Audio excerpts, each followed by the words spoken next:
Hey, my name is PolishLynx. I just finished preparing another Mahjong game videos. Time for Katawa Shoujo.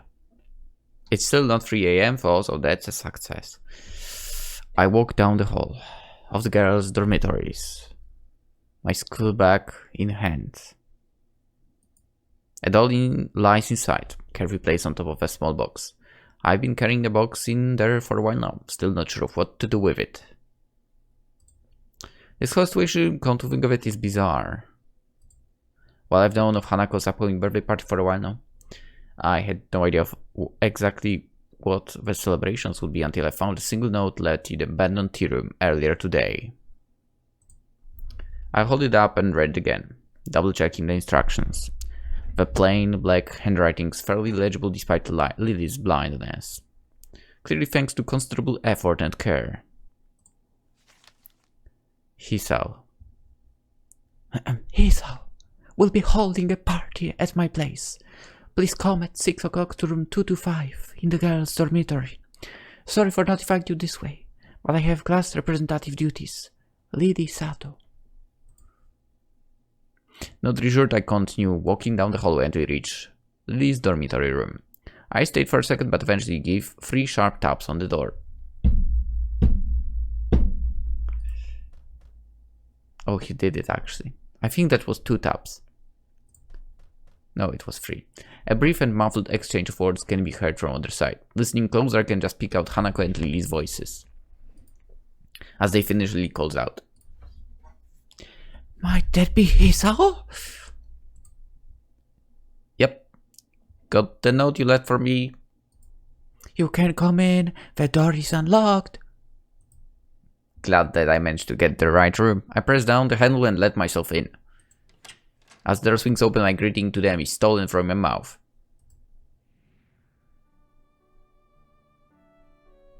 Yahoo!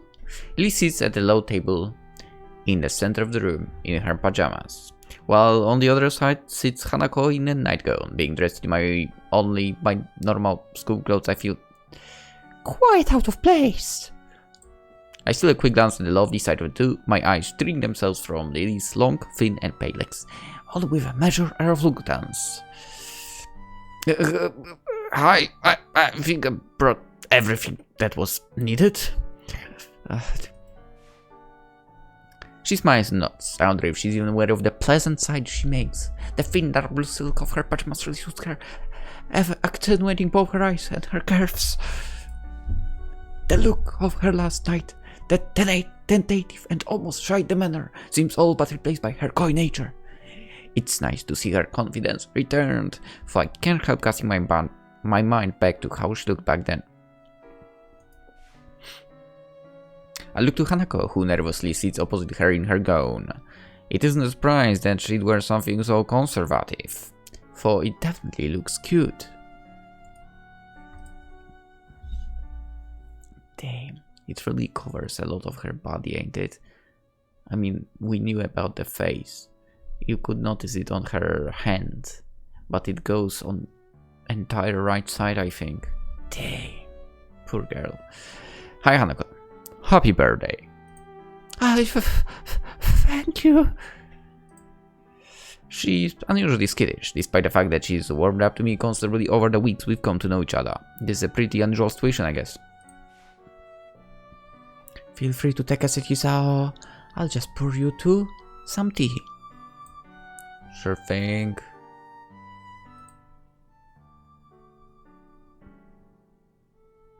Damn, this room compared to ours is actually looking pretty decent. Guess Hisao doesn't care about making it comfy for himself, right? Lilly takes the steaming red teapot from side of the table and gently pours its contents into our teacups as I take a seat beside him, setting my back against the nearby wall.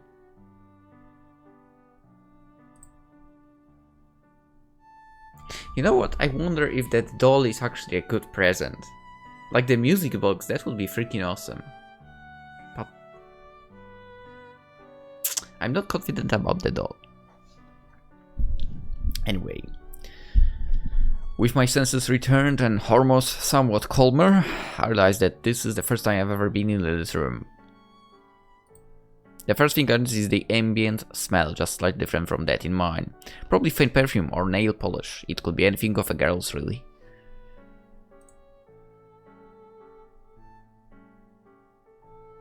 Can we just mention that actually with Shizune we've never been to Shizune's room, I think? Or have we? Yeah, I guess it's not really important. Another is the plain nature of the room, visually. Beige walls. A smart, yet unadorned cabinet. The lack of posters or wall hanging. Well, I have posters, okay? Yeah. It's distinctly utilitarian. Something I should have anticipated given her blindness. But yeah, I mean, that makes sense. The only thing that really seems out of the ordinary is several piles of books sitting on the floor. Probably in braille, even each reaching from roughly knee-height to waist-height. Some of them have printed titles, others are entirely blank, except for dots of braille. Knew it. The fact that the ones with print titles are uniformly in English is interesting, though not completely unexpected. She did mention her parents impressing the language upon her and Akira after all, and the fact that she wants to be the teacher of English. Your room looks nice, Lilly. I hear a call of thanks from inside my shoulder. Looking back to Hanako, her gaze is fixed on her lap and her hands are nervously clutching her gown. It's now that endless why. With these clothes on, the extent of her scaring is far more visible, reaching down her neck and out to cover her right shoulder. Considering this is a party for her, she doesn't really look like she's enjoying the experience now that I'm here. So, how old are you turning? 18? You're in the same class, man. Her looks of surprise, not at all helped by her total lack of skill at hiding her feelings, shows that she was trying to mentally tune me out. This is really quite awkward. Yes? On the plus side, there's only 2 more years till you can drink. So, who's older? You or Lilly? Lilly, she had her birthday in February. What about yours? July. Earlier this year, so it's already passed. Unstated is that it passed while I was stuck in the hospital. That was a particularly low point of the experience. Okay, good. I can understand a little bit. I know I did not spend my birthday in hospital, but you know, being there on the last day of the year. I mean, last to first? Yeah, I've experienced that. Exactly that. On the last day I was appointed. On the first I got the appendix cut out. Anyway, so that was interesting beginning of the year. Conversation with her dries up as quickly as expected. It is long before Lilly's finished preparing our drinks, setting down the 3 teacups in front of us. I pick mine up, immediately noticing a much stronger aroma and taste than the tea we've been having. Huh? It tastes different than the tea we have in school. It's a different variety, rather the kind we've been having there. You've never tasted orange Jaipur before? No, but I will gladly do that.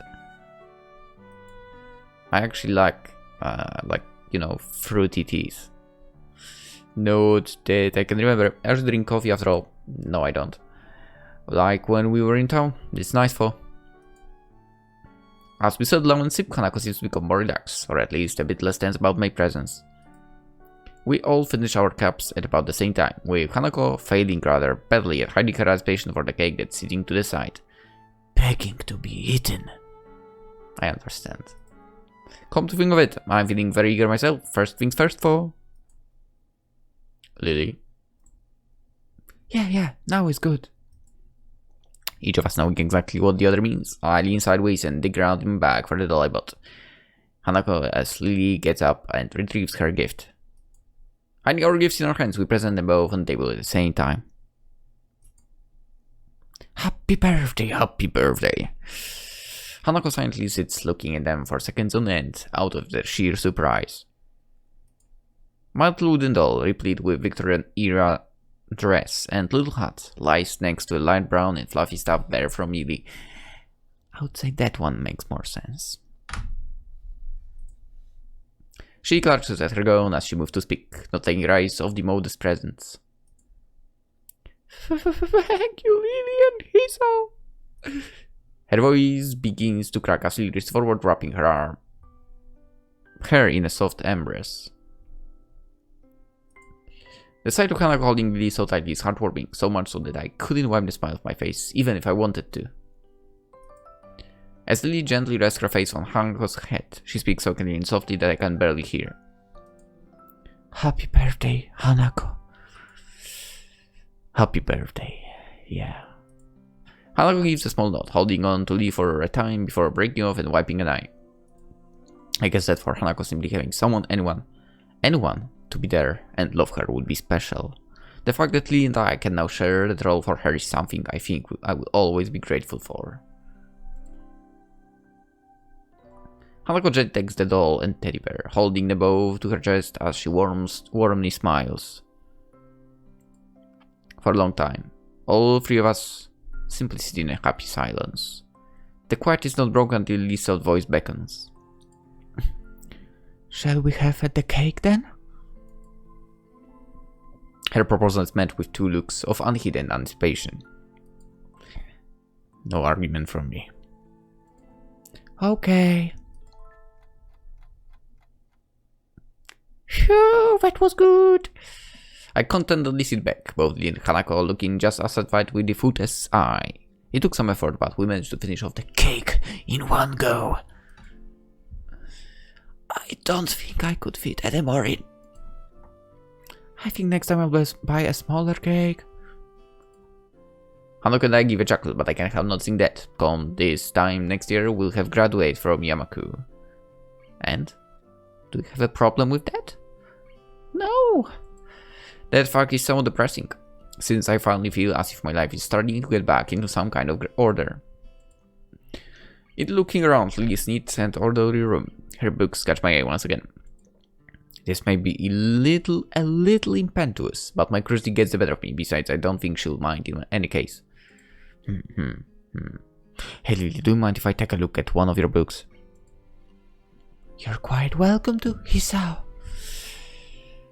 That said, if you can overcome 2 language barriers, I will be quite impressed. Don't underestimate me. 2. Braille and... oh, right, English. She gives a nod. I knew you were studying English, but I'm still amazed that you're this proficient at it. One could say it's a perfect way to avoid people borrowing my collection. So true. She says it in jest, but I'm a little disappointed. Having all these books around me with no way of reading them feels like one big tease. Hanako giggles quietly as I reach over the closest pine, plucking the topmost book with only a cursory glance. Death on the Nile. In large letters on the cover is the only printed text to be seen. I sit down for a while with the book open on my laps as Lilly and Hanako talk. Tries my mind to fill out the dots of braille printed on each page. They seem to blend to one another and become indistinct. I thought this to be a lot easier than it actually is. With some practice though, I could see someone with a better sense of touch than mine managing to read at pretty fast speed. Noticing silence that had probably begun earlier, I look up from the dot pages to see Lilly smiling as Hanako sips another cup of tea. Is something wrong? Quite the opposite. Your curiosity is quite endearing. I am inordinately pleased by this prize, for I can feel my cheeks heating up a little. Thanks, but I don't know how else I could act. To be honest, I was altogether sure of how you saw us, since you were a new transfer student from another school. If you'd pitied us, I would have been quite offended. There is a certain edge to Lilly's voice, one that I quite possibly place as pride. Glancing over to Hanako, she seems even more subdued than usual, looking towards Lilly rather than me. I wouldn't worry about that. Because in the position I found myself in, I'm perhaps the last person that should be dispensing pity on others. My parents' first interactions with me after my heart attack. Well, I wouldn't want anyone to see that kind of face. I catch myself from going any further, but not soon enough. Both the girls seem to be put off, Lilly especially.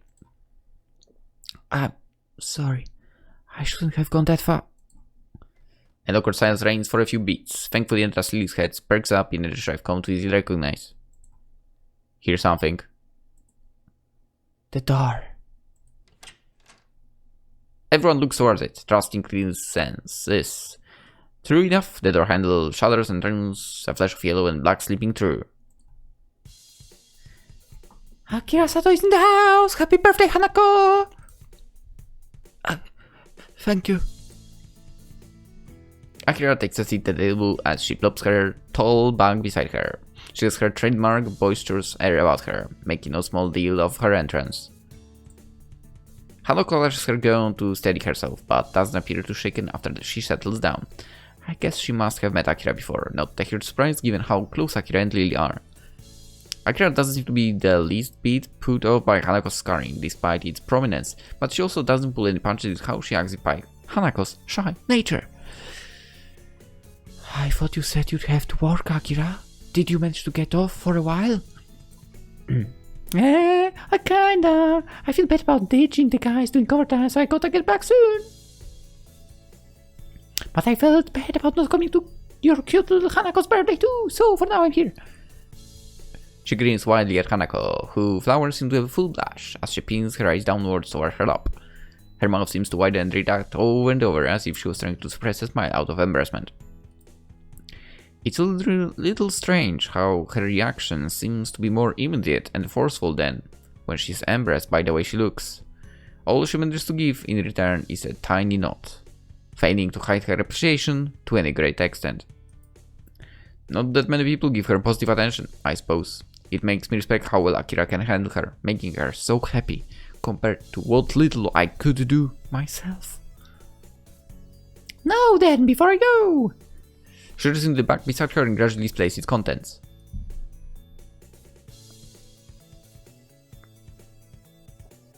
Out come two large glass bottles, both with long French names on the labels. Hanako's expression is an odd mix of surprise and curiosity, and I suspect mine is no different. Lily, not seeing the proceedings, is oblivious to what's going on. Akira, this isn't... What is it? Wine. One red, one white. Akira, that's... Relax. It's not like Shizuna's here to scold you. Hey. Lily has a point. That's not exactly allowed on campus. Or anywhere, really. We're still short of the legal drinking age, remember? Rich words for someone practically drowning as he examines a bottle. She got me there. I'm genuinely interested in trying some. Polish blood is in me. Even if I don't drink that much, really. Only occasionally. Even just a little. While Hanako may not be handling one herself, her look does tell me that she's far from opposed to the notion as well. Lily ramps her forehead, giving up the fight that she knows Akira would win due to simply not caring enough about those funny rules and regulations. Just don't breathe a word of this to anyone in the school, please. I beg of you. I'm not stupid, don't worry. That's it. I gotta get back to work pretty soon. So soon? But you only just arrived. Sorry, Lily. Good to see you again, and you, Hisao. See you later then. Goodbye, Akira. She levers herself up with a grunt and waltzes out of the room, leaving us alone with the two items on the table. Interesting.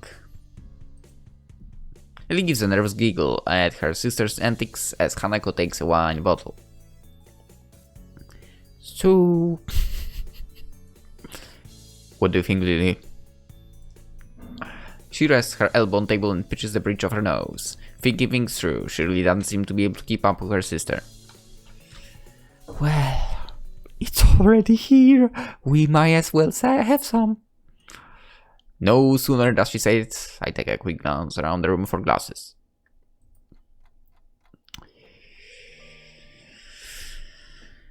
A small groan above me reminds me that Lily retired to the rest on her bed for a bit a few minutes ago.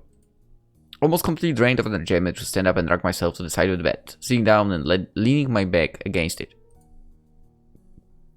Good God. This guy has weak head, isn't he? Yeah, they are not good with it, definitely. I pride myself a little bit in, well, at least better head than people I've ever drunk with, basically. Not a single person managed to get me drunk without getting drunk themselves first, sort of. Anyway, Lily's groans sound lifeless. Too much to drink. My head hurts. Yeah, too much to drink. I rest my head back and idly stare at the ceiling. What an unmitigated disaster. Like proper idiots, we all drank the night away, with one glass after another. You should have paced yourself. Hanako simply fell to the side, asleep, and it's a miracle I don't feel as ill as Lily. Hey, Hisao. I'm sorry about today. I didn't think this would happen. It's fine, Lily, to tell the truth. I had a lot of fun today. Really? I think Hanako did too. No, she certainly did. There's a short silence before another groan resounds from the supine Lily. You okay? As you said, I just drank too much. What's the time? The time, it's... I could look at my wristwatch. Its numerals barely legible in the gloom. It's an hour. About midnight. I mean, I guess if you're drunk, it's better to have a digital watch. If I were to look at my normal watch while being drunk, I don't know. I'm not sure. Curfew is in effect then? Yeah, I guess as much. We'll all have to sleep here for tonight. As soon as I say it, I hear the sheets moving as Lily starts to sit up. Hanako... No. Go back to sleep, don't try to get up. Yes, I have to... You're in worse shape than me by any stretch, get some rest. But what about... I'll grab some spare blankets, put them over her, don't worry. As I give a deep yawn and stand to retrieve them, I hear her lie back down with a soft toot. Thank you, Hisao.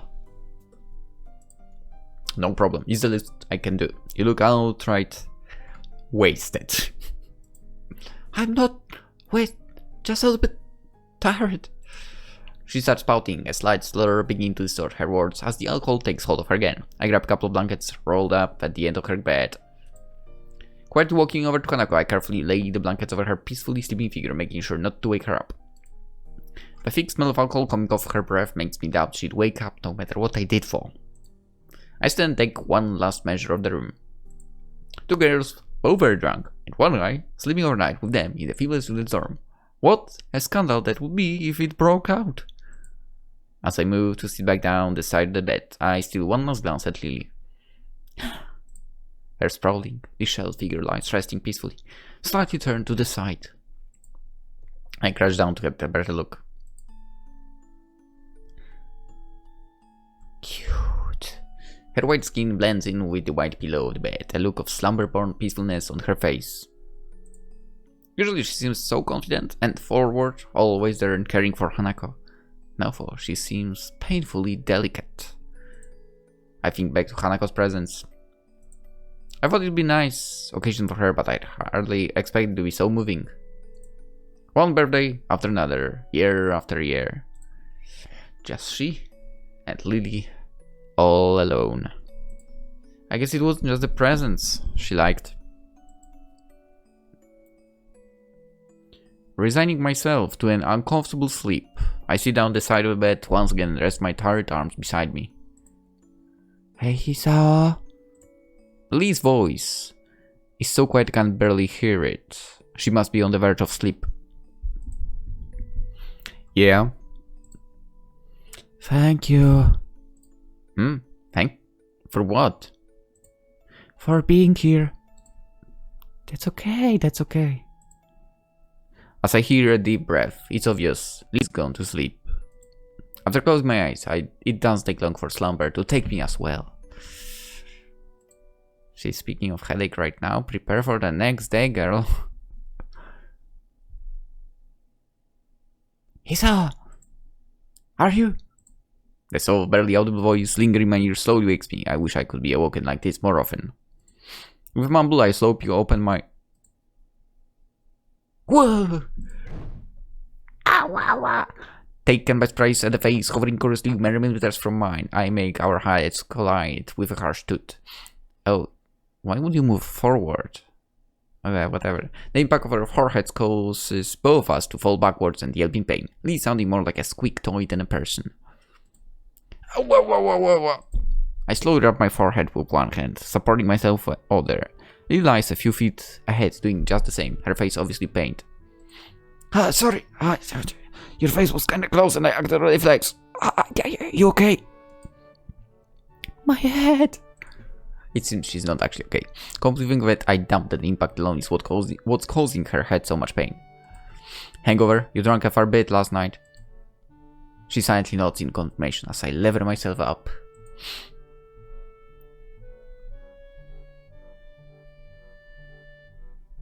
Know what? No, I lost the thought. Whatever. I offer a hand to her and help her back onto the feet. Glancing behind her, I find that Hanako is still fast asleep. It's not fair.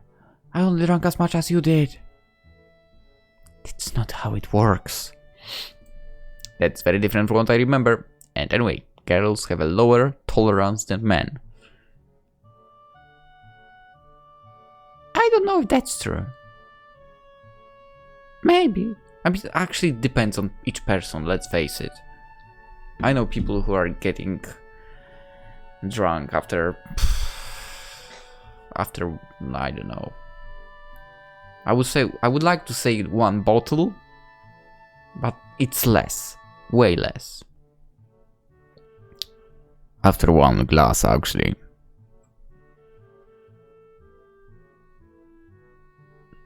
And I'm speaking of my father here, actually. His head is so ridiculously weak, man. That doesn't help. Fine, I'll get you a glass of water. Just be careful not to trip over Hanako. I rub the sleep out of my eyes, or at least some of it, as I walk to the counter. Then someone with a hangover isn't the way I like to spend the morning. I only had like a proper hangover, like really heavy hangover once. But back then I basically sort of didn't know my limit, so I went overboard once. I still remember the way I returned home for. Okay?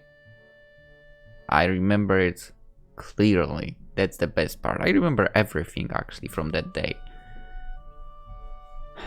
Even the pain the next day. But yeah, I literally spent the entire day afterwards in bed. Yeah. It was nasty. But it was the only time. Otherwise, nope. Anyway. I did not read this line yet. It only takes a few seconds for the glass to fill. The clear water reflects the sliver of light that makes it through the fern curtains. Actually, I was also drinking a lot of tea at that time. After I woke up. It looks like Lily's taken a seat on the side of the bed. I walk over to her while taking care to step over the peacefully sleeping Hanako and place the glass to her outstretched hands. Thank you. No problem. I take a seat next to her, the soft bed having a surprising amount of give. She drinks slowly and methodically. A long silence passes with only Hanako's soft breathing to be heard. With some measure of guilt, I look at Lily's face and attempt to read her expression. Her brow is furrowed, and she looks to be lost in thought. For a moment, I hesitate, but eventually place a hand on her shoulder in an attempt to reassure her. I expect her to flinch rather noticeably at that thought. Sorry, I didn't mean to... Lily quickly shakes her head, in a manner somewhat more violent than usual for her. She takes a long breath to steady herself before letting her head sink. I must look terrible right now. Actually not, you look very good. I moved protest but quickly realized that it would be futile to do so. That said, I want her to open up more. If you want to talk about anything, I'm right here. Lily gives a self-depreciating snort, as if to mock her own emotions. There's just a lot happening right now. I'm sorry for being so strange recently, especially back when we were in town. Even now, I'm a bit confused about everything. Believe me, I know how that feels. She smiles wistfully, resting her chin on the back of her fingers. We're a couple of broken young fools, aren't we? Come on, don't say that. Come on. Co-graduation will be back out into the real world. The real world. Sometimes I surprise myself with the way I think about things. I guess that strange, divorced feeling of Yamaku and the surrounding town compared to the outside world still hasn't become natural. Maybe it never will. It's strange. In hindsight, being isolated from society like this doesn't feel as bad as it probably should. A wry grin on her face. Lily seems to share the same sense of amusement at the idea. Eventually, her smile drops. I'll be going back to Scotland for a week or two soon. Nani? Is that why we had to reschedule Hanako's birthday party? She gives an affirmative nod. You'll be able to see your family again at least. You're not looking forward to it? I haven't met my family in 6 years. I don't even know how to act around them anymore.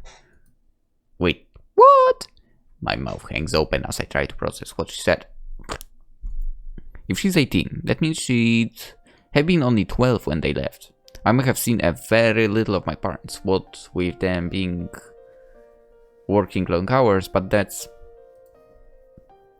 I feel utterly useless as I struggle to find some way to respond. But why? Why did they leave? Or why are they inviting Ahira and me back? Both, I suppose? My father's business has its headquarters in Scotland, and an executive position became available for him there. In the end, he had to move permanently. Makes sense. My mother followed him, but Akira and I stayed in Japan for the sake of both Akira's job within the Japanese branch of my father's company and my education. As for the latter, one of my aunts is gravely sick. I'm sorry. Don't be, it feels strange really. We're being summoned there for her, yet we've barely met before. I can't even remember the sound of her voice. Okay, I can kind of relate. Actually, not, you know, like, feeling weird being invited by someone we barely know, basically. Like, you know, the aunt here she's talking about, right? I felt super weird when someone from the family suddenly went, you know, and, hey, come to our wedding. Who the freak are you? It's yeah, I mean, actually I barely know any members of my family, not gonna lie. Equally strange is the total lack of empathy she feels towards her family for doing such a thing. I can't help feeling slightly humbled. That said, her wistful exterior is just hiding her emotions. Seeing her like this is depressing. Knowing what to do, I lift myself off the bed. Lily notices the bed's movements, her head perking up and her hand reaching sideways to feel where I was. Hisao? I walk over to my back, still leaning against the wall, unbuckling the front flap and retrieving the opaque bag from within. I take a small plain box in my hands. Hold your hands out, Lily. She looks surprised for a moment, but eventually acquiesces. I don't know the word, sorry. How do you spell it? I need to know. It's the sickness now for me that I need to know. Acquiesces. I mean, kind of got what it means. How you spell it? Acquiesces. Acquiesces. Holy shit. Never would have thought that would be... Acquiesces. Dang. Never would have thought it spelled like that. Anyway, acquiesces. But eventually she acquiesces. Okay. Agrees, basically, something like this. I'm amused by her look of curiosity when I place the music box in her open palms. Her typically delicate way of handling it, making it seems as if it were fragile enough to break if breathed on. She wordlessly brings it in front of her face, her slender fingers filling out its contours and patterning. Eventually her fingers find the restless line between the lid and body of the box, and her thumb effortlessly pops open the lid. Is it a good idea when you're hangover for headaches? Loud noises aren't very nice then. I take a seat on the bed next to her, watching her face soundly and intently. She sits completely motionless as she listens to the diminutive, teeny melody, her mouth just slightly open. It takes a long while before she closes the lid with a small snap, bringing the curtain down on the miniature performance playing in her hands. The smile on her face, gentle and wistful, shows that I made the right decision. Think of it as a going away present for your trip to Scotland. I will. A restless shuffling can occur from the floor in front of us, the sound having woken Hanako. She climbs onto the blankets I put over her, looking befuddled and wiping the sleep from her eyes. I see you're finally up. Huh? What? Hanako looks around the room with her eyes only half open, her mind far from being as awake as her body. Her dazed state makes me and Lilly chuckle. As Lilly gets off the bed and tends to Hanako, I take one last look around the room. I guess I'd better get going then. There'll be questions if I'm seen leaving the girls' dormitories in the morning. Goodbye, Hisao. Oh, goodbye. I stand there, walk to the door, picking up my somewhat lighter bag along the way. After I leave the room and enter the hallway, I hear Lily's footsteps behind me. Huh? What's wrong? Without a word, she strides up to me. I freeze as I feel her hand slide on my cheek, seemingly every nerve, taking in the feeling of her fingers and palm upon it. Immediately after, her face slowly moves next to mine, a lightly momentary touch of her lips brushing against my other cheek. For a moment, everything seems to stand still. I absent-mindedly bring my fingers to my cheek, as if to try and recapture that fleeting feeling. Lilly. That's my thank you, Hisao. Thank you. For your presence. Have a nice day in school. You would go to school after this? Not a good idea. And with that, she disappears behind her door and gently closes it. The muffled voices of her and Hanako audible through it, much as they were yesterday night. I think I'd be hard-pressed not to have a nice day after that. Yeah. I mean, come on. This is one of the best possible ways to start a day. I walk away with a certain spring to my step. I think there were some people around that glance at my emerging from the girls' dormitory building, but I find it difficult to care. I literally imagine him right now walking out and doing like the Spider-Man scene with Toby. Yeah, that would be cool. Anyway, let's end the episode here. We'll continue tomorrow. For now, hope you enjoyed. Hope you have a wonderful day and yeah. Or night. I mean, maybe you are going to sleep just like I'm going right now. So have a great night as well. Bye bye.